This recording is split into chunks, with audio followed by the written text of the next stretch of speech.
It was another quiet night at the office. No phone calls, no messages, nothing but junk mail and overdue bills to keep me company. Seems nobody wants to hire a real private dick anymore, a professional like me. A guy who does the detective work nobody else wants to do. A guy who wears hats and walks around in a black and white world. I began contemplating a more profitable line of work, like politics. We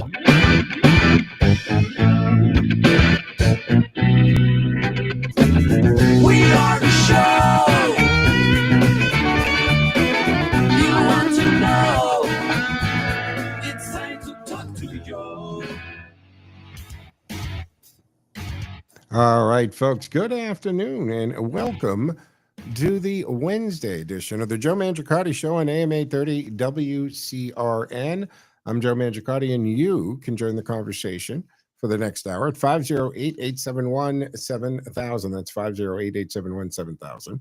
Our text line is up and running. Very simple. You text it like you would anything else at 617-297-8388, 617-297-8388. It appears here on the screen in real time, and we try to work it into the conversation. Don't forget that we do stream the show 24/7 like thousands of stations do on the TuneIn app. So you can take us anywhere. I love that feature. Punch in WCRN. You're going to see the cool logo, like on my shirt here if you're watching the video. And we know you're there, and then we're very easy to find or tell Alexa to do it. But the Joe Mangiacotti Show does stream from our studios, whether it is a palatial but not overly ostentatious studios in Westboro or from the Cameo studios, which we're broadcasting from today. You can watch on the station's social media platforms, or at least two of them, Facebook and YouTube, as well as my social media platforms, X, Twitch TV, Facebook, LinkedIn profile, and we do stream live to the Rumble platform. There's a Joe Mangiacotti Show channel on there. So multiple ways to watch live from the studio and listen as well. And don't forget, the show is turned into a podcast, so you can subscribe for this, and you'll get the download when we post a new show every day, wherever you get them. Right? Spotify, Google Play, iHeartRadio, tuned in. You know where you get your podcast from. 508-871-7000 to join the conversation today. Behind the glass, back at HQ Flying the Board, he'll get you set up and into the studio for two-way talk and conversation. Now, today, I had teased this a little bit, did it on the social media. I think I mentioned it on the show. A little while, we're going to be joined by a very special guest, Jill Dougherty. And Jill, yes, you hear that surname, the sister of our very own Jerry Dougherty, will join me in our virtual studio a little later here in the hour. And she was, or she still is, I guess, in some kind of way, 3 decades with CNN, still does special assignments. They activated her, a few years ago, I think 2022, when things were heating up with Russia and Ukraine. But we'll talk to her about her book that she has let out, or released. And a matter of fact, we have a very special function coming up a week from Friday, and that's going to take place at the Hanover Conservatory, put on by Boston Independence Group. So Jerry Dougherty is sponsoring that, a book signing and a presentation. Our very own Peter Blute will be emceeing that event. And I posted and will share how you can sign up if you want to participate in that and come to that function. But my Russia, what I saw in the Kremlin is the book that Jill has written, and it talks about just her experience as bureau chief there, reporter in Russia. We'll get into that when she joins us. It's fascinating, though. It's like having Russian Google if you have your access to Jill Dougherty. We'll just talk to Jill. We'll find out what the deal is. I have so many questions because, Putin came into official power when I was earlier. It's always fascinating. And think about it. He assumed, I think, 25 years in power. That's a long time. So we'll talk to Jill about all of that. Until Jill does join us, we've got to talk about the backlash, the reaction going on after Charlie Kirk's assassination. And you got national media figures, to sport reporters, corporate employees, academics, who are posting the most vile comments on social media, and then they're getting fired, and they're getting called to be fired. Right, a councilman somewhere who had, made some really doggone inappropriate comments. I mean, the people of that village, of that community, come forth with a recall petition and paperwork. So we'll talk a little bit about that. Your take on all that as well. It's incredible as to the vile responses that have come from that. So as I was saying, I want to point out that we have a very special guest joining us today, Jill Dougherty, again, of CNN fame. So let me pause and invite into the conversation, Jill, and welcome her to WCRN and the Joe Mangiacotti Show. And Jill, there is so much to talk about. And the fact that I discovered you had mic fright was amazing to me, because I would have thought that the gift of the Blarney was in your DNA to begin with, to come into it. Yeah. And who would have thought our very own Jerry Dougherty was the ne'er-do-well in the Dougherty family. So welcome. Joe, it's a pleasure to be here. And now I know that you know all about my family and all these secrets, No, but it's true. I think a lot of people do have mic fright who are involved in this crazy business, as you know, being on TV, being on the radio. And I don't know. I think eventually I overcame it, but it was torture for quite a long time. Well, you have to, right? I mean, you can't quit every job or not take Well, I tried. Yeah, you tried. But they didn't want to let you go, Jill, that's for sure. Let me tell you, the book, and I haven't made all the way through it. It's fascinating, but Thank you. You were there. I mean, you went to Leningrad, right? You went to college and fluent in Russian. You were there before Putin, came to power. So True. This is very interesting, because you were kind of retired, and they put up the bat signal, right, and kind of reactivated you when they saw things heating up. Yeah. Although, Joe, at that time, so we have to go back. Now, my sister, I have a twin sister. She did the same thing, studying Russian in high school for 4 years. And we were exchange students at Leningrad State University. So 1969, 1970. And guess who was there at the very same time, although not doing Russian language courses, but getting a law degree to become a KGB officer, was Vladimir Putin. So he was actually there at the same time, because he grew up in Leningrad, which I think is part of his background that's important to understand. Sure. But he was there. We never met him. And none of the other students ever met him, as far as I know. For those watching on the video, I'm going to show you something, Jill. Do you recognize this? Oh, of course. For our listeners, I put a picture overlay. I think it was the Moscow Summit 1988 when Ronald Reagan visited Moscow. Gorbachev, right, was in charge at that time. And Putin was a KGB agent who, I guess his mission, based on that photo, must be, okay, you're going to blend in as just a citizen, welcome. And here he is. I mean, he's got the polo shirt on and the camera, trying to look like an American tourist for Ronald Reagan. And that's in 1988. And it wasn't that many years after that, he kind of went in the political route.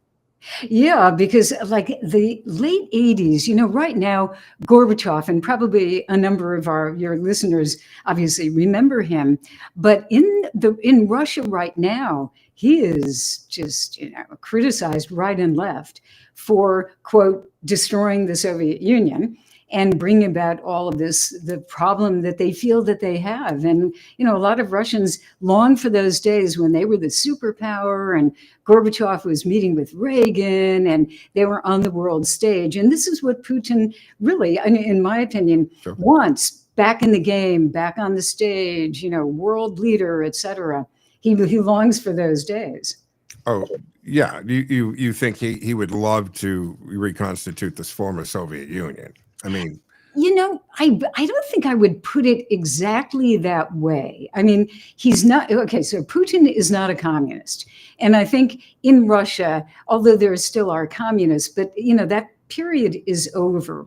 But I think what he wants to do is reconstitute, let's call it the Russian Empire, almost like the Tsarist days, this big country that has influence, not only in Russia and in the region, but around the world. So that is his mission. And we can talk about this because Ukraine is all part of it. But that border, the western border of Russia, that he feels, even though they're now independent countries, he feels it's his Come back to land. Mother Russia. Yeah, Ukraine is Russian. He would say, of course, not correctly, but he wants to kind of reconstitute an empire. And I guess we just have to define what that empire is. Yeah, he wants to be equal with the U.S. I mean, to be the superpower, to be considered and welcomed worldwide, and just take back that former, status. Yeah, definitely. And I think you saw that in a couple of places. I think you saw it in Alaska when he met with President Trump. And I think you saw it about a week or so later when he went to Beijing for the big 80th anniversary of the end of World War II. And look who was there, all the Iran, North Korea. It looked like a DC comic gathering of the evils, in some kind of comic book thing. You could put it that way. Before we got to take a quick break, Jill, did you catch that hot mic thing between Xi Jinping and him about age and saying, and Joe, is he obsessed with age now? That is what, 72? He's so this year, I think October, he will be 73. So he's 72. He is not joking.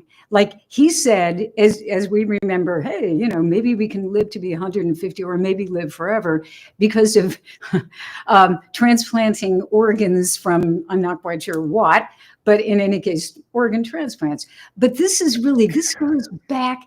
idea goes back to the Soviet Union, where they were actually doing research on that. Could you live forever? Don't forget, they've got Lenin still in the tomb, the body of Lenin in Moscow, right at this moment on Red Square. And also Putin's daughter, Maria, is involved in biotechnology. So they actually are, realistically, they are looking at some of this. And some of the American tech bros are looking at that too. So it's more serious than it sounds. Yeah, because when you first hear it, you're like, listen to these two old fools. Okay, but look, folks, we have to take a quick break. We'll come back on the other side with Jill Dougherty of CNN fame and talk a little bit about your book. We have an event coming up a week from Friday, so we're looking forward to that. That's going to be fantastic. Lines are open and available, 508-871-7000 to join the conversation. That's 508-871-7000. Don't forget, the text line is running, but we'll be back in 2 minutes, 2 seconds. Stick with us.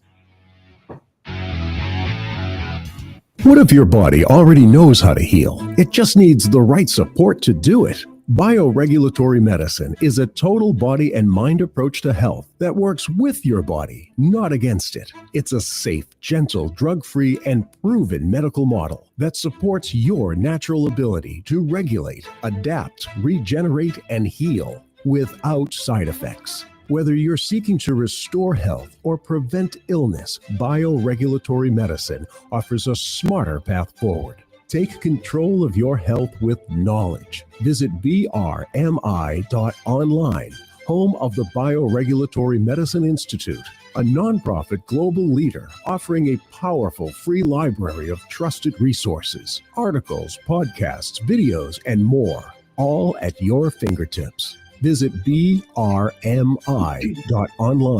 That's brmi.online.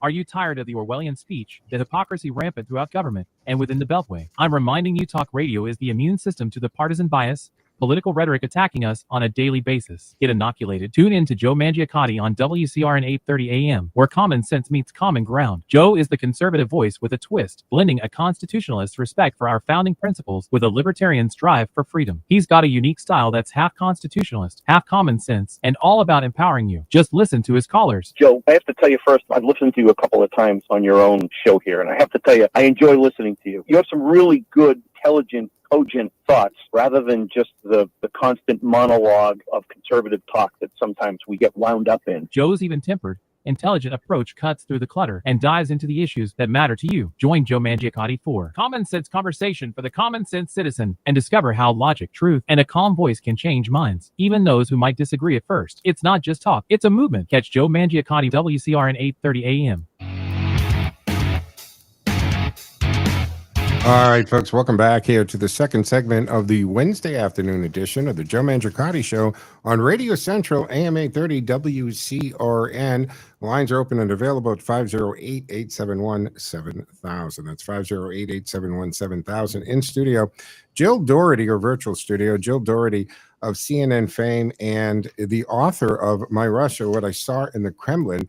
And you're going to have an opportunity to actually meet Jill.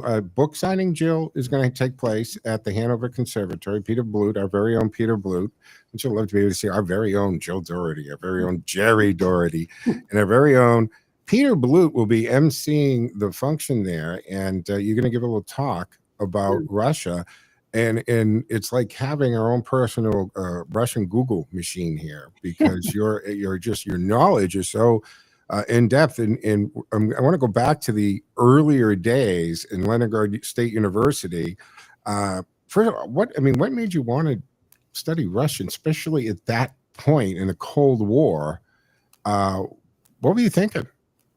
Well, Cold War. So now we're back in 1963. And actually, I'd put it a little bit earlier. That was freshman year in high school. But before that, and Joe, you're too young to remember any of this, so I will remind you. I don't mind being the guy that's too young in the room nowadays. Well, let's go back to 1957. So you have Sputnik, right? Sputnik. And think of that. That was a moment. Here's this artificial satellite, the first one that ever went into space, and it's going around Earth. And I am a little kid. Actually, I'm in Scranton, Pennsylvania, and not in Worcester, where we moved later. Sure. And tell people what your dad did. I was just about to say that. He was a career FBI special agent. And so I was this little kid. In the 50s. So he wore a tie, and my mother ironed his socks. This is the straight arrow, Did he wear the fedora? Yeah, well, in those days, yes, actually he did. Kind of like yours, Joe. You'd be very jealous of what he was wearing at that time. See the collections? I do. No, it's fantastic. Yeah. So, seriously, I think at that point I was scared, but intrigued that this country on the other side of the earth was kind of like the big bad enemy, the big bad Soviet Union. And there actually were some very bad things. I mean, one of the first books that I can remember when I was like maybe 8 or 9 was a book about the KGB and what they had done in Lithuania to the Catholics in Lithuania. It was pretty brutal. So that was kind of what I was raised in. And yet there was this idea like, oh my goodness, they're in space. So I was very intrigued. And in Scranton, PA, we had, my sister and I had a fantastic teacher, very dedicated, Mr. Peregrine. And he taught us for 4 years in high school. So we had actually pretty decent Russian by the time we were finished with high school. And then I think, and this is what I tried to get across in my book, at these moments in the Cold War, which is superpower competition at that point. Yeah. The US government was investing in things like studying critical languages. And so Russian was a critical language at that point. And there were programs that Pam and I took advantage of. So that's how, we went to the University of Michigan. We were able to take advantage of fellowship. And then we became exchange students in Leningrad. That was organized by the US government and universities. And then I was on US Information Agency exhibits, traveling throughout the entire Soviet Union. And then I worked with Voice of America. So all of these, like how the United States was protecting the country from the Soviet Union was by putting a lot of money into these agencies and programs that I was able to take advantage of, and really gave me the career that I had, and I still have. So, Joe, I got to ask you, at some point, whether it was the Russians or other people, did anybody ever ask you or assume you were a secret squirrel? Or did they keep that away from the journalists? Yeah, well, yeah, but no, but people did ask me, Yeah. "Are you with the CIA?" I would get that constantly, and no, I wasn't with the CIA, and I certainly Wink, wink, or I wasn't with the KGB either. oh my goodness, yeah. Because although there were attempts by That's fascinating. They well, tried to recruit you. not directly, but Yeah. you get involved in these conversations. I mean, I was a pretty straight arrow when I was a kid. Sure. And I don't think that they really thought that I was proper material to become a communist. So maybe they just kind of gave up initially. But they knew what your dad did, I'm sure. They knew everything. Everything. And even in those days, Joe, I think it's important to point out, they had a massive, and they still do, have a massive number of people who are involved in intelligence work, spying, etc. So they had information on us as crazy, idiotic 20-year-old students, which I don't think yielded a lot of information, but they had that. So everybody who went to the Soviet Union at that period, they knew what they were doing, and they knew it in great detail. And remember, of course, they had all that information before the internet and social media. They had to do it the old-fashioned way. Yep. And of course, I was coming of age of political awareness in the late 70s and 80s into the Reagan years, so of course, the way Reagan framed the evil empire and remember the hot mic moment there, bombing begins, and that kind of stuff. Yeah. And so, that was fascinating because you're like, wow. And you got Gorbachev, which you guys did call him Gorby, right? Yeah, I mean, but not to his face. Not to, okay. I think, familiarly with a lot of love. Yeah. No, yeah. Well, it sounds like a pet name. I mean, it sounds like it was out of mutual respect. So talking about, so you're in Leningrad, when you met Putin, was he charming? Was he able to come across? I mean, when did you realize, hey, this guy maybe has something, he's going somewhere, because you were there to witness his rise to power? His rise to power was kind of behind the scenes and rather swift, but not a lot of people knew him. In fact, a lot of Russians didn't know him up until the point that he was appointed by Yeltsin. Remember, Yeltsin was very sick at that point. He was an alcoholic, remember all of that.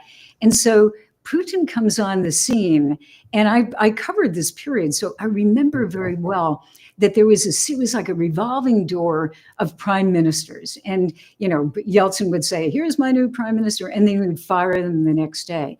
And then Putin comes on the scene, and Putin stays in that position. And then, very important, Putin launches what is now referred to as the Second Chechen War. And that was against that breakaway region of Russia, Chechnya. And he carries it out in a vicious fashion. I mean, he just bombs the capital of Chechnya, Grozny. It's part of Russia, but it was really a breakaway Islamic area. And he just bombs the hell out of it. And this reminds me very much of what he is doing in Ukraine right now.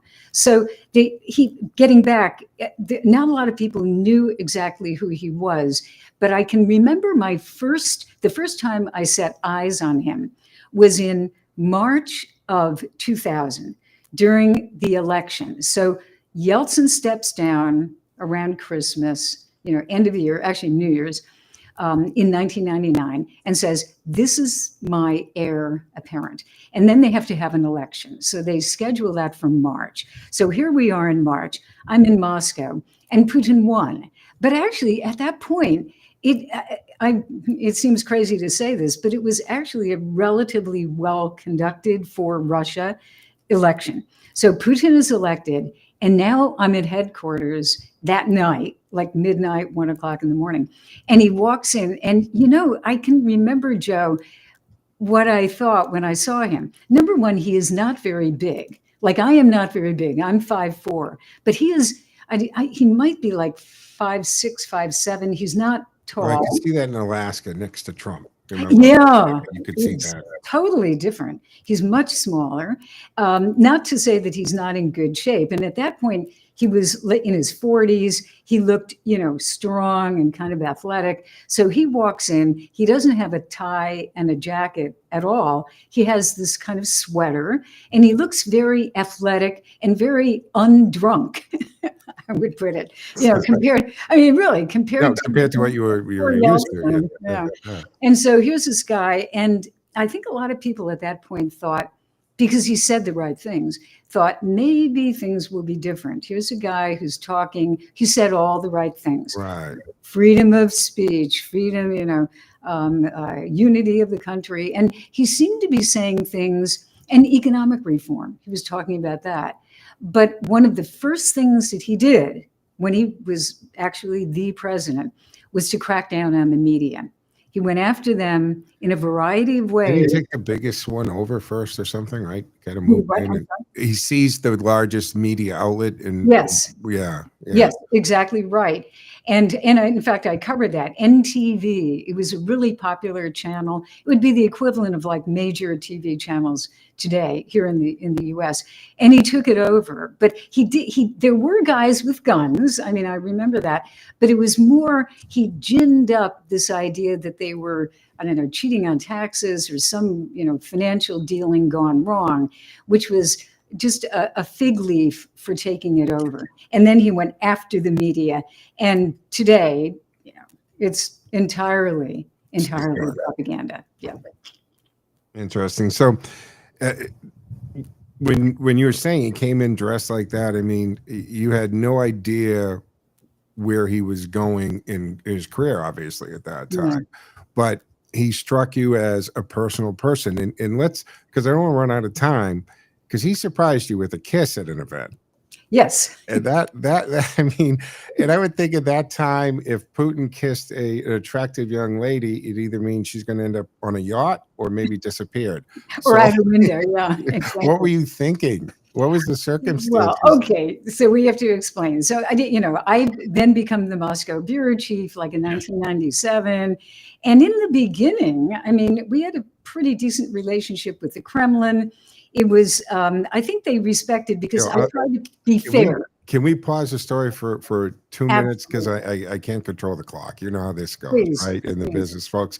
So we're going to take a quick break because we got to come back and hear Jill Dougherty's story of, I was going to tease you and say making out with Putin, but it was a peck on the cheek, but it sounds good for a tease. 508-871-7000. Stick with us. We'll take a quick break. We'll be back in 2 and 2 on the other side. Jill Dougherty from CNN fame and author of My Russia, What I Saw in the Kremlin. We'll talk to Jill about that on the other side. Stick with us, folks.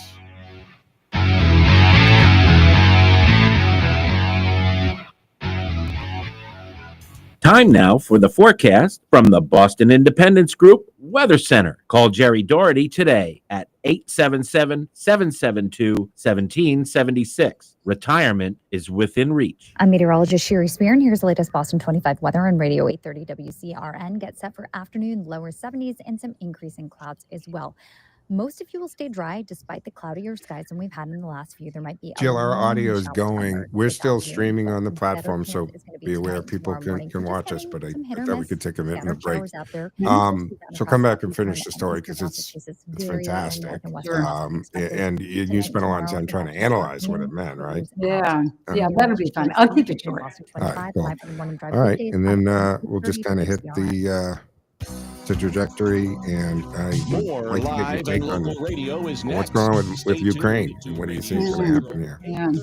Because I mean, if you don't have an opinion, I don't know who's going to have an opinion on that. It's pretty tough. Yeah. All right, let me get this back on the track. Treat yourself to a private suite at the best ballpark in AAA. Suite rentals are the best way to enjoy a fully catered and climate-controlled experience at the park. Whether you choose to watch the game from inside of the suite or out in your seats, it's the ultimate experience for a special occasion. Visit WooSox.com or call 508-500-8888 to reserve your suite today. Hi, I'm Dr. Eddie Arus with the Vascular Care Group. If knee pain is making everyday activities feel like a struggle, and you've been told your only option for relief is major surgery, think again. Genicular artery embolization is a non-surgical outpatient treatment that can dramatically reduce pain and improve mobility. It targets the inflammation that's causing your arthritis knee pain, and best of all, it's performed right in our office. To learn more about living the pain-free life, visit thevascularcaregroup.com with offices in Worcester and Sturbridge, Massachusetts. All right, folks, welcome back here to the second half of the Wednesday edition of the Joe Mangiacotti Show on AM 830, WCRN 508-871-7000. To join the conversation in virtual studio with me is Jill Dougherty, who is of CNN fame, 3+ decades, and ended up the bureau chief of Moscow.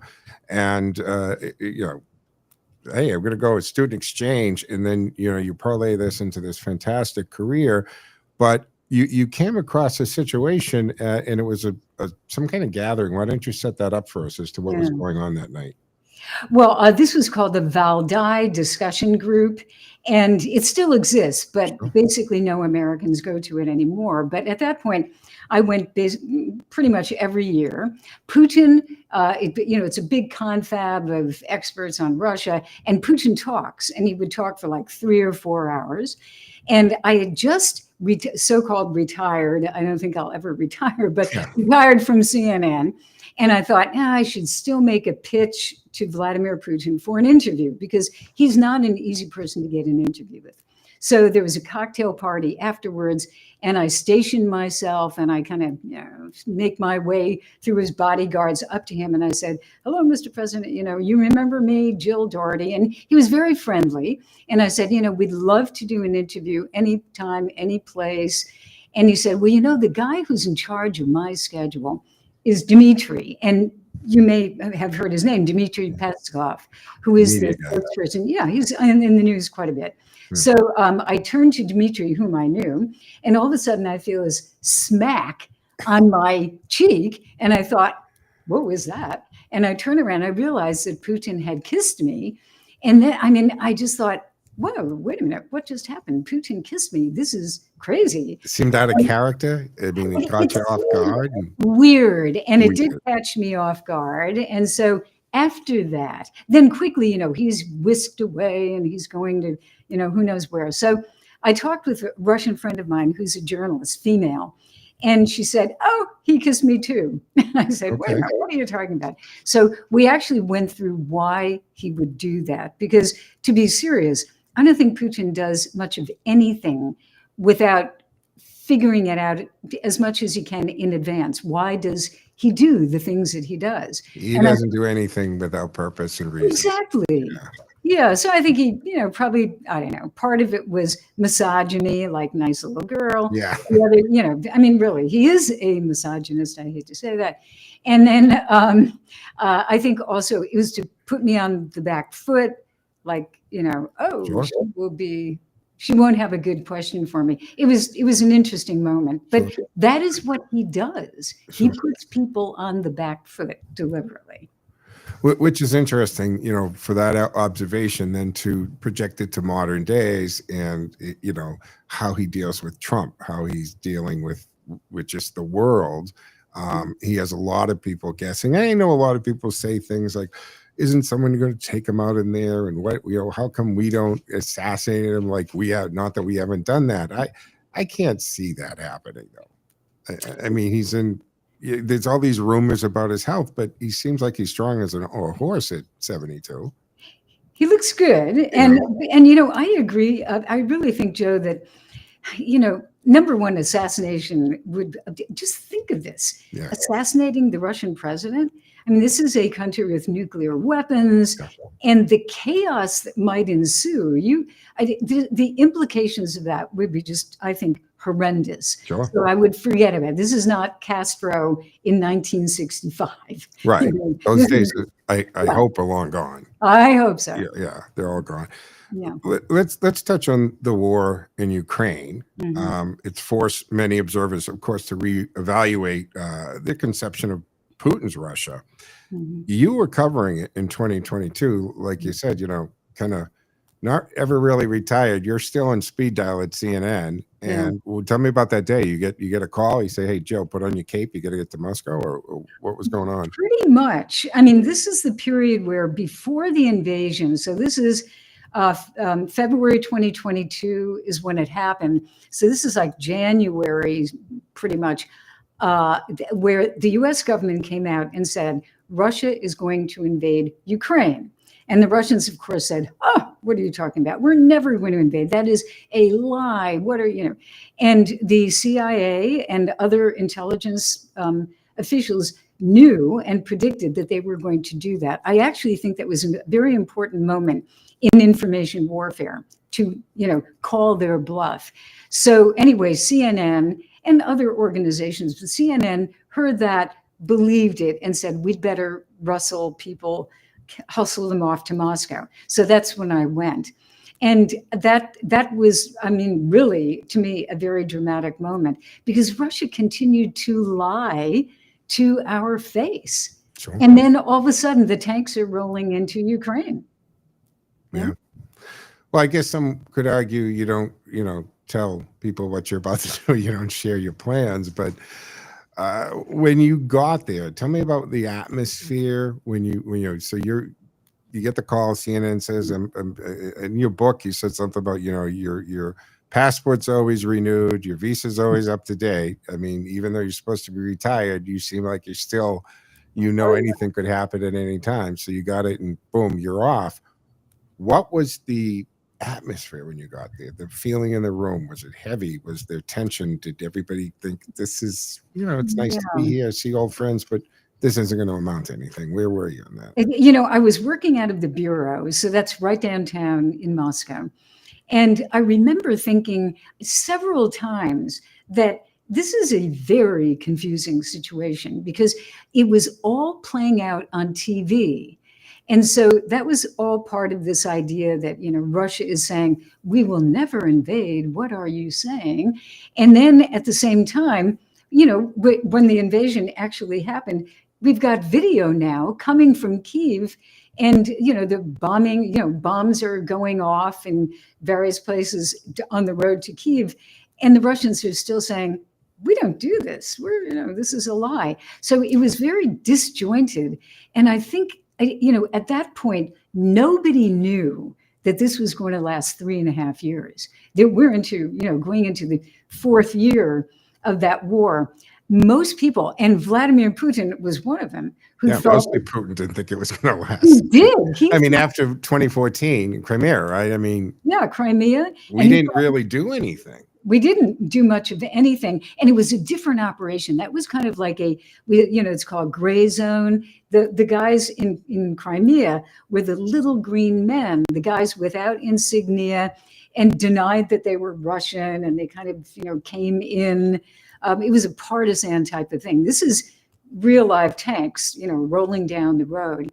And I think that the feeling that we all had was, this will be over in a month, one way or the other. But the troops, by the way, the troops that Putin sent, actually, some of them, many of them, had dress uniforms, because they thought that they were going to be on the streets of Kyiv having a parade, having won, the Battle of Kyiv. And of course, it didn't happen that way.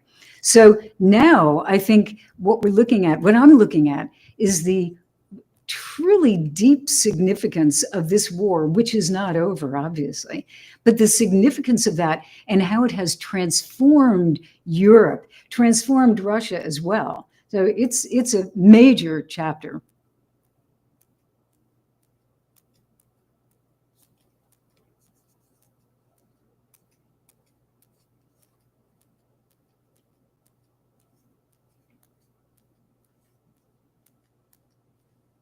And Joe, if you can hear me, I seem to have lost your signal, but we will see. Jill, tell us about the event. Well, the event, I think that if you're talking about the war, I would say the most serious thing right now is we do not know how this is going to end. And in the meantime, everything has become much more militarized. Russia, the economy, the society is really being militarized. Little kids are, training using World War II uniforms and saluting. The country is very different, even from a few years ago when I was there. And I think also in Europe, the border is being reinforced. We have 2 new members of NATO, I think Putin got a lot more than he ever bargained for by invading Ukraine. Excellent. Thank you. I'm going to play a little recording that your brother made. This is Jerry Dougherty, host of Making Money Last. As some listeners know, I have a pretty famous sister. Her name is Jill Dougherty. Jill has had a remarkable 50-year career in journalism. She spent 3 decades at CNN. She was a White House correspondent, State Department correspondent, managing editor for CNN Asia Pacific, and spent almost a decade living in Russia as CNN's Moscow bureau chief. Wolf Blitzer said Jill Dougherty understands Russia and Putin better than anyone I know. Today, Jill is at Georgetown University, and she's written a new book, My Russia, What I Saw Inside the Kremlin. And on Friday, September 26th, I'm sponsoring a special book signing event for Jill at the Hanover Theater in Worcester. Jill will walk you through her 50-year relationship with Russia, beginning as a college student at the University of Leningrad, to her personal relationships with Mikhail Gorbachev, Boris Yeltsin, and Vladimir Putin. She'll discuss her time at CNN and countless interviews with U.S. presidents and other world leaders. And following Jill's talk, there'll be an open question and answer period moderated by former Congressman Peter Balut, followed by her book signing.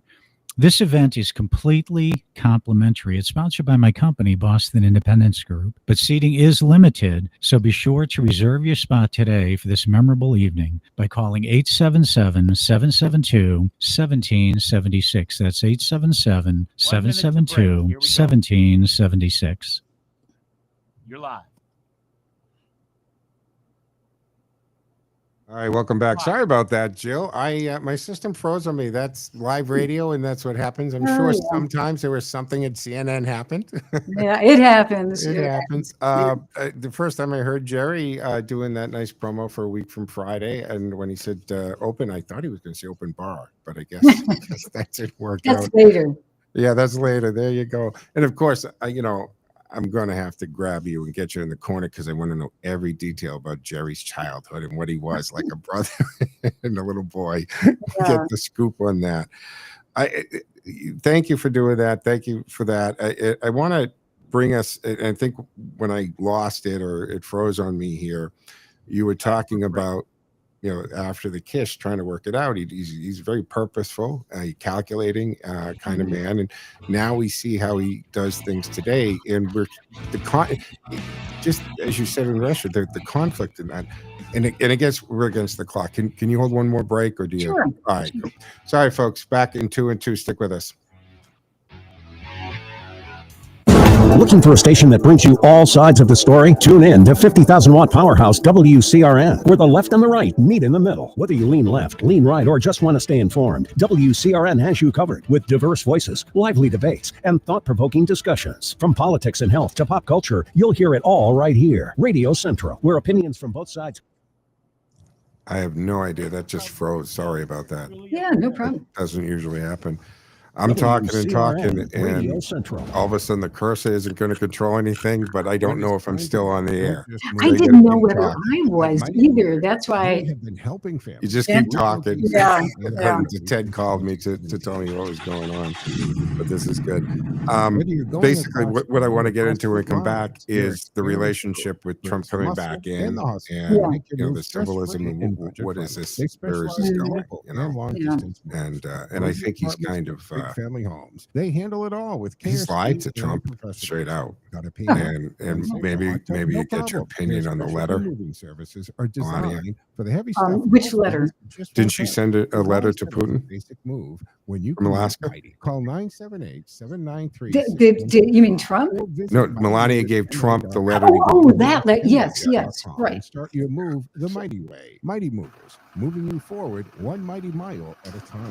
What's your take on that? Does he I mean, is that something he would actually digest? And Well, I don't think Putin is particularly moved by that. I mean, he continues to, take kids. I saw a map of where they are just yesterday.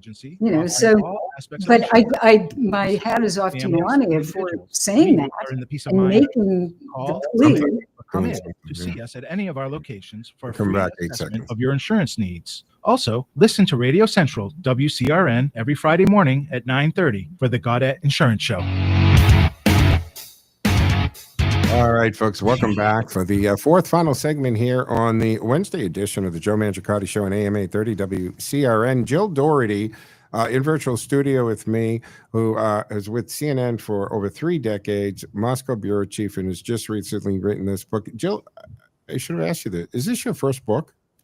Do you know it is? I mean, it seems pretty crazy, but writing a book is very different, as you probably know, from a 1.5 minute TV or radio script. So, it really did take me a long time just to get the courage up to try to write a book. Yeah. Yeah. They say, right, all of us have at least one great book in us, one great novel in us. And so you've got one out, but do you think there's another one in you? Oh, I know there's another one in me. So I heard it. now you I know. be like Jerry and start cranking them out. Yeah. So what is the second book? Is it a sequel to this, or are you going to stick on Russia and your experience there, or global politics, or what do you think you'll do? It'll be Russia. I don't want to say exactly what it is because it's in the process, but Sure. But it is about Russia. And you know what I try to do, Joe, as well, is, there are a lot of, right here, there's so many good books on Russia. And a number of them have been written by my friends who are great experts. But what I tried to do in this was make it personal, because that's why I called it, My Russia. I'm an American. I became very interested in Russia and the language as a teenager. And so that's not your average, experience. And then going to Moscow and being the bureau chief and all of that. So it's my experience. And, I've talked to some Russians who've said they found the book interesting because it talks about the Soviet Union that they might not have known.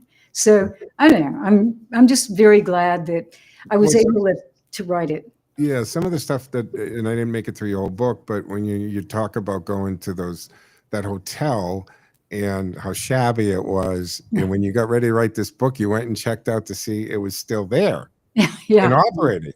And does it have the same curtains that it had when you went there? I hope not. Time, so that's interesting. But before we run out of time, I want to get into the Putin Trump, right? So Trump coming in with that break between the terms, which has only happened once before in American history. And is Trump getting played by Putin at all? Well, I think that Putin is manipulating him because that's what Putin does. Yeah. Putin manipulates people. Yeah. He has tried to manipulate many world leaders. And I think, the approach that President Trump is taking is very personal. My relationship with Vladimir Putin is good, therefore I can convince him to stop this terrible war. He'll listen. Pardon? He'll listen to me.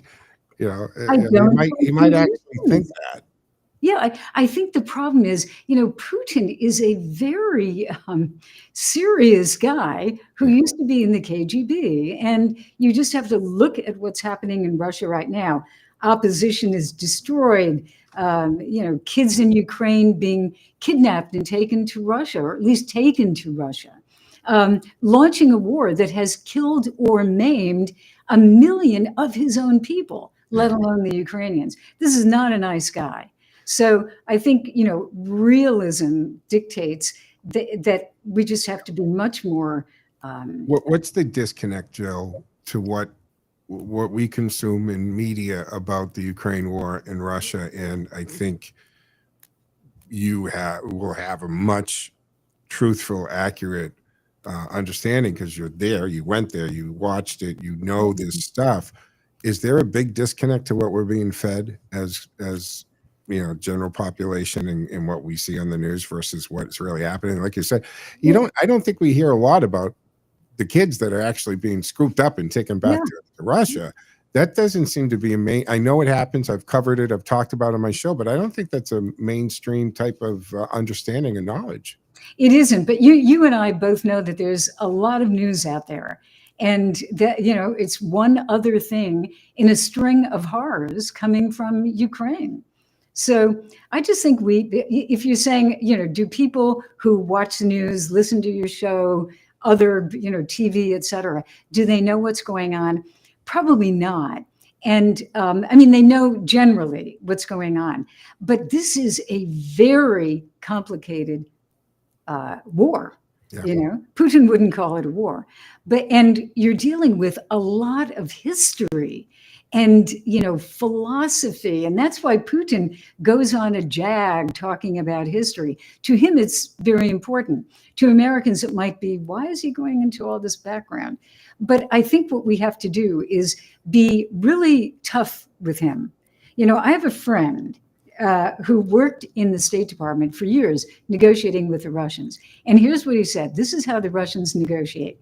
They walk into a room, they slam you up against the wall, and they put their finger in your chest, and they demand. And then if you kind of step back and fight a little bit, then at least they've gotten more than they were going to get at the beginning. So this is a very tough relationship, and it cannot be all based on personality. Putin, I don't know if he has a personality. He actually, I would say, because he never shows it.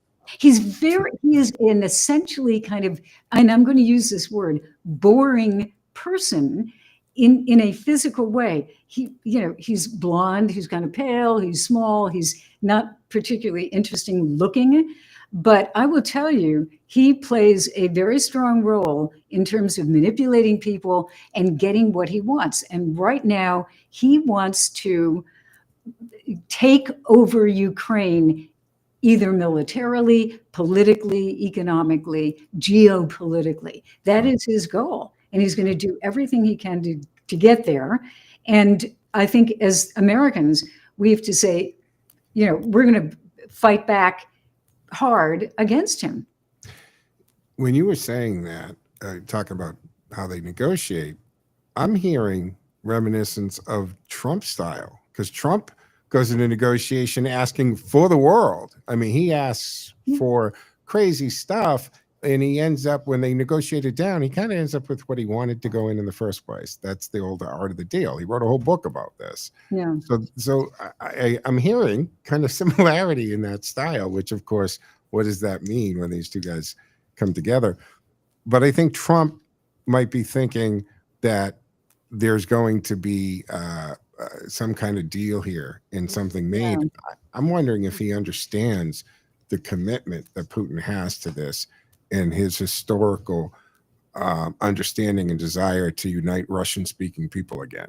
Yeah. Is that simplified to say, or? No, I think you're right.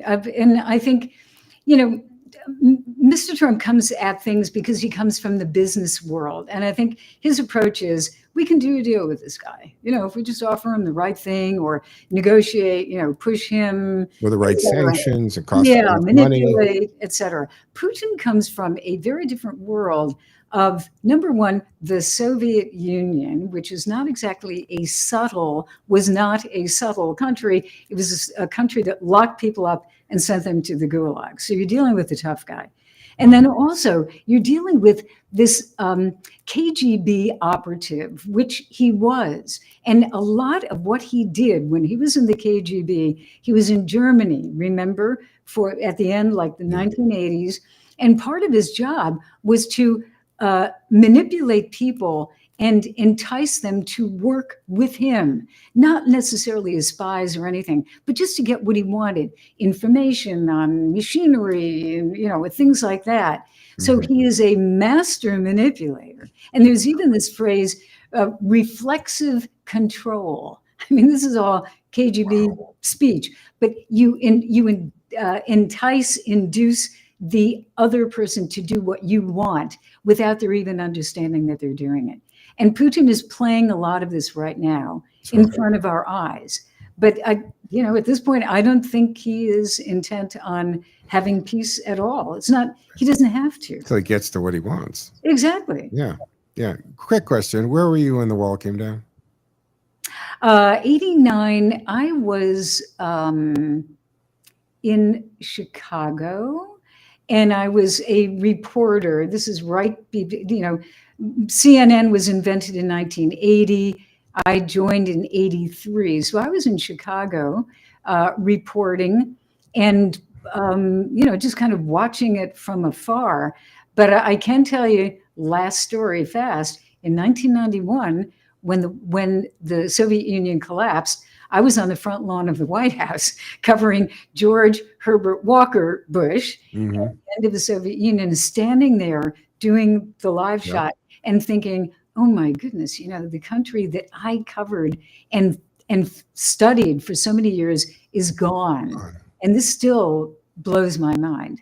Wow, that's crazy. I was doing afternoon drive talk on a station when it came down, and I went in the station that morning, Jill, and I just randomly called numbers in Berlin. Wow. Until I got a 24-year-old kid who could speak English, who was a law student, and he could see the wall from his front door. Oh my and so goodness. I said, if I call you back at 3:00, will you come on? And he came on, and we had this great conversation. And back in those days, of course, there was no internet, no tape, or digital. So I took the cassette and mailed it to the guy. And weeks later, I get back a nice letter and everything in a chunk. He went down the street, grabbed a piece of the wall, and mailed it to me. Wow. So, I have two professions from this talk radio thing I do. That one is a chunk of, a piece of the Berlin Wall, and one is a tile off the space shuttle. Wow. Which is really cool. Amazing. Which I think was classified when I got it. many, many years ago. We're running out of time, Jill. What are we going to see a week from Friday? You're gonna. I mean, at the talk? Well, my brother Jerry. Yeah. And Jerry and I get along great. I think we're kind of like twins, in a way. And I'm looking forward to the event. I'm going to talk about the book, which, as you can tell, has a lot of Cold War history and modern history. It's right up to date because I'm still reporting, or at least analyzing what Putin is doing. And I'm really always interested in people's questions. I really enjoy that to see, what people want to know. And I think it'll be a really mellow event. I just want to have it as a conversation. I think it's going to be fantastic. How you can sign up, folks, I put it on my Facebook and X account, so go check that out. A week from Friday, 5:00 at the Hanover. Jill, thank you so much. I really, really appreciated it. Thank you very much. I appreciate it. All right, guys, that will wrap it up for today. Back tomorrow at 1:00. That time to take that panel. Don't forget the phone and social media. All